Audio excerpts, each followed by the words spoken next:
we're getting somewhere? So you admit that you're an insensitive bastard. I must have done something to make you feel that way. Gosh, what amazing powers of deduction you have, detective. You know, I'm just glad that you're not keeping it all bottled up like you were before. Like I was before. I wasn't the one hiding my feelings. No, because you don't have any feelings. Not for me, anyway. I care about you, Talia. Yeah, you're just not interested in me as a woman. Newsflash, pal. I don't want to be your friend. Look, I tell you, just because I don't feel the same way about you... No, it's not that. I can handle that. What I can't handle is that you knew how I felt, but you continued to let me act like a jackass. You weren't a jackass. Okay. And I didn't know what to say. You know, I've bought that before. And what do you say to somebody who's acting like such a loser? But then I realized that you were totally into it. Talia, come on. All those times you bought me drinks after work. You asked me to stay and have a meal with your family, your daughter. Thanksgiving? The times when you said that I looked hot. Or when I caught you here and you were all half-dressed and you didn't bother to cover up. I mean, did you just enjoy seeing the look on my face? Was that a good time for you? No. Then tell me, why the hell did you lead me on? I don't know how you do it, Vicky. Do what? Well, you go away forever, and then you come back, and you have no idea what's going on in anybody's life, but you have no compunction about doling out know-it-all advice that you can't take yourself. Okay, I don't know it all, but I do know you. Look, I'm sorry. If I'd had any idea of what you were going through, I would have been here. I know. And yet, when we spoke on the phone, you told me Blair was with you, and you sounded hopeful. You still kind of do. Do you think I should just throw in the towel with Blair and give it another whirl? Well, let me ask you this. Can you imagine the rest of your life with Blair? Well, I can't imagine the rest of my life without her. It's really complicated. I'm married to Todd Manning. I know complicated. Well, I did break up with Evangeline before she got hurt. Yeah. That's when she and Todd couldn't seem to keep their hands off of each other. I think Todd had a couple of fights about that one myself. Right, but the two of you got back together. Mm-hmm. We got married for a number of reasons.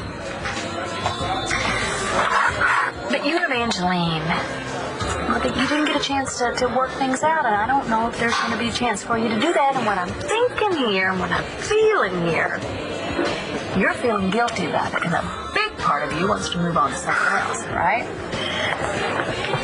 You're good. I've been there, and you do not want to feel stuck living in the past, you know? I mean, unless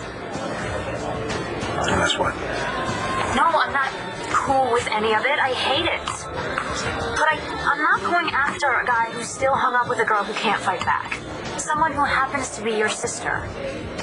You're my friend, and Christian's my boss, and I never should have gotten involved in any of this in the first place. You can't help how you feel, Sarah. Yeah? Well, neither can Christian. Look, I believe my sister is gonna get better. I have to. But Christian and Evangeline were broken up for a reason. But he still loves her, Layla. Christian feels guilty. That's why he can't let go. Whatever it is, he can't.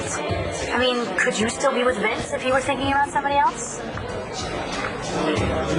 Would you wait on Evangeline if you knew she was going to get better? I don't even know if she'd want me to. You know, I used to feel the same way about Todd. Todd is my one true love. Even though I hate him sometimes, and he definitely hates me, we always end up back together, you know? I think the question that you have to ask yourself is Evangeline the right woman and the only woman for you? Listen, I can't believe you went this whole time without completely falling apart. And none of us had a clue. Acting like everything was okay was the only way I could make it out of bed in the morning.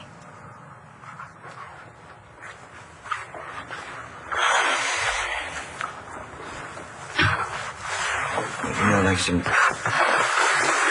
your parents would be really proud of you for keeping it together. But me, I mean, my dad's whole life was about nonviolence. And I might have killed someone. What a way to completely disrespect him and my mom. Didn't I get through to you at all before, Cole? It was an accident. It wasn't an accident that I picked up the gun. But you know what? The one good thing about me going to jail is that I don't have to go home. And see all my dad's books laying on the shelf. And that little cup that I made for my mom in second grade that for some reason she's kept through all these years. That necklace that I bought my mom for Christmas. All those presents that she took so much time hiding for me. Oh, Christmas. Oh, man. You know what really does help you get through this? Friends. Well, I'm gonna go check out that candy striper thing. See ya. Yeah. Excuse me. Natalie? Hey, Uncle Bo, I guess you heard that Miles is awake. The doctor's examining him right now. Is he lucid? He is, but he's really weak. Any idea what his prognosis is? No, you're gonna have to talk to the doctor about it. John, I'm sorry that I leaned on you the way I did before. I now that I know that Miles is okay, I can think with a more clear head. And of course, I know that you had nothing to do with this. You're wrong. I mean, you were right before. It was me. I shot him.